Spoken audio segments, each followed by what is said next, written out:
Suami Usi Sulistiawati, berduka, ibu mertuanya Nila Rosita, meninggal dunia, Selasa tanggal 10 Desember tahun 2024. Pemirsa, kembali lagi di program terupdate dan terpercaya, yang mengupas informasi kehidupan selebritas tanah air, hanya di Next Update. Almarhumah memang memiliki riwayat penyakit yang dideritanya 4 tahun terakhir.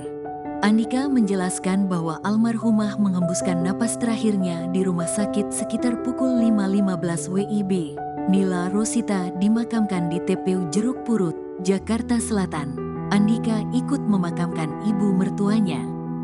Memang udah lumayan lama, pikul sakitnya udah kurang lebih 4 tahun ini. Cuman memang kondisi beberapa bulan terakhir ini yang naik turun.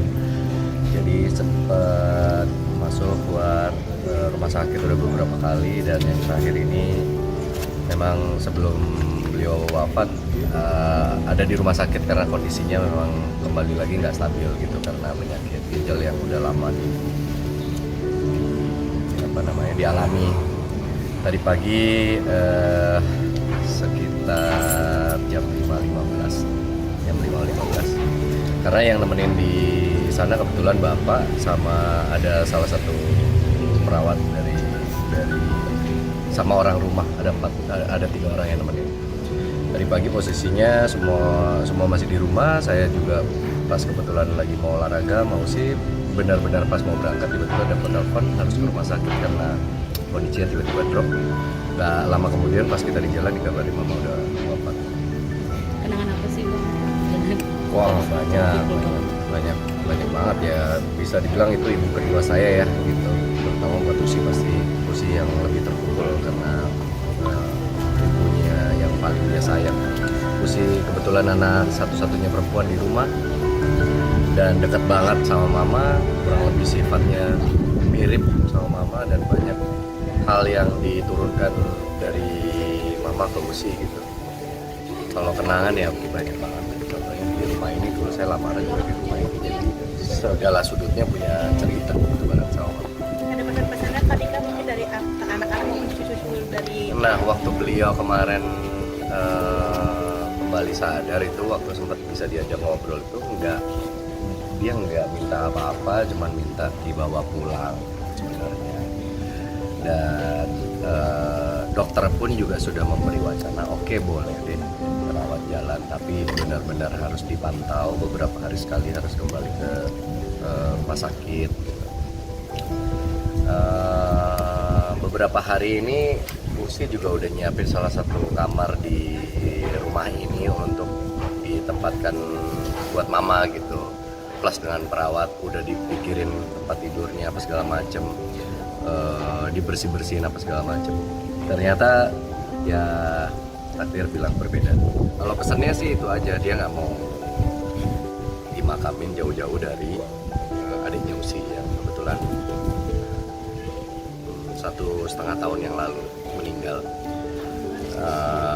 Dan almarhum Gilang itu memang salah satu yang paling dekat, anak yang paling dekat sama mama. Makanya mama waktu Gilang pergi itu terpukulnya luar biasa. Mulai dari situ memang naik turunnya kondisinya mama, dan susah buat move on-nya gitu.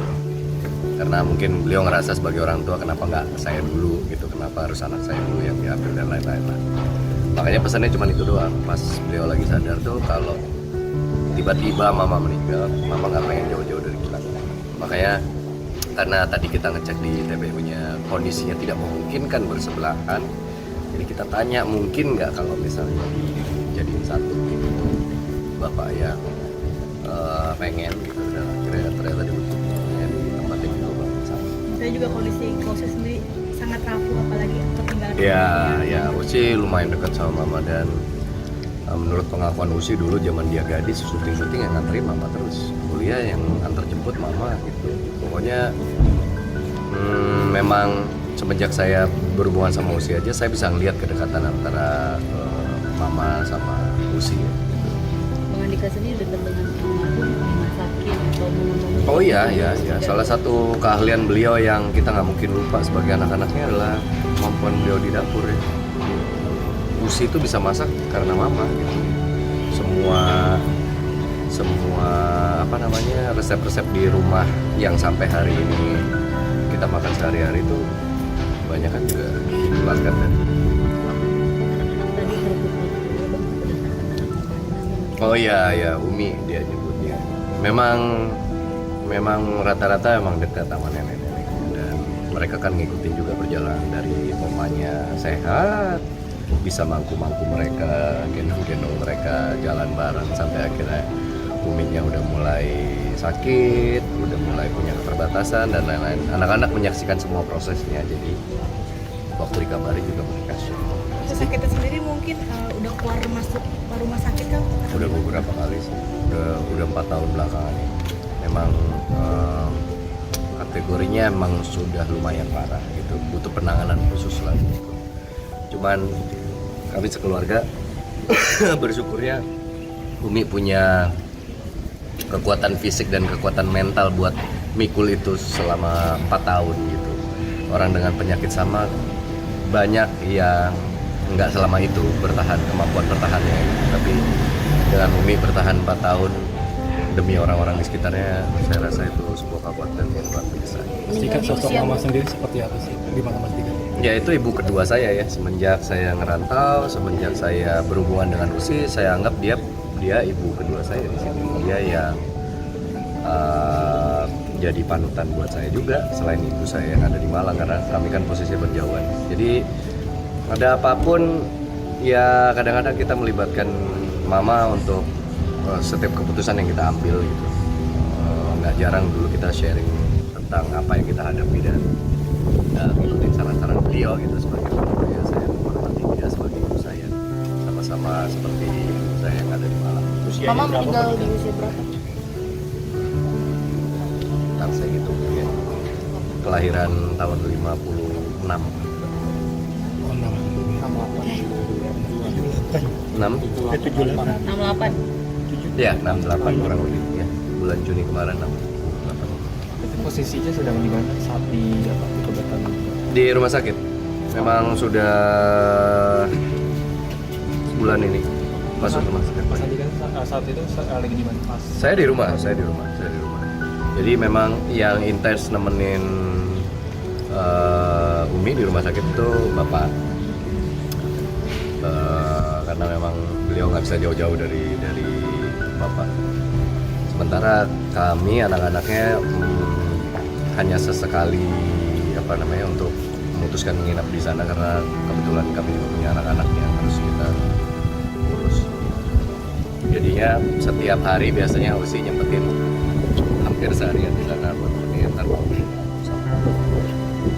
Kedekatan dengan cucunya kan luar biasa. Kenapa? Kedekatan dengan cucunya. Oh iya. Nah, bagaimana nih? Ya beberapa di antara cucu-cucunya kan ya udah kategorinya udah bisa memahami lah apa yang terjadi ya. Sementara yang masih kecil-kecil nih memang ya sebisa mungkin kita menjelaskan dengan bahasa yang mereka pahami gitu.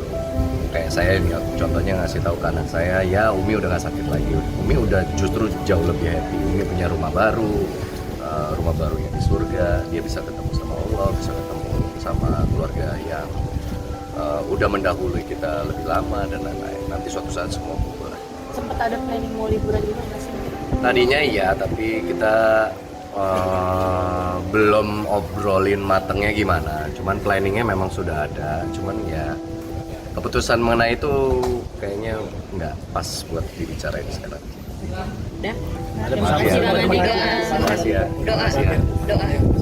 Ya saya mewakili keluarga besar. Saya ingin mohon maaf sebesar-besarnya buat orang-orang yang mengenal beliau atau pernah berhubungan dengan beliau semasa hidupnya. Apabila ada salah dan hilaf, saya minta maaf dan minta dibukakan pintu maaf yang sebesar-besarnya atas kesalahan-kesalahan dan kehilafan beliau. Dan kalau misalnya ada sesuatu yang belum selesai dengan beliau, bisa menghubungi kami di keluarga untuk bisa segera menyelesaikan dalam bentuk apa. Oke pemirsa, demikianlah kabar terkini dan terupdate kehidupan selebritas tanah air hari ini.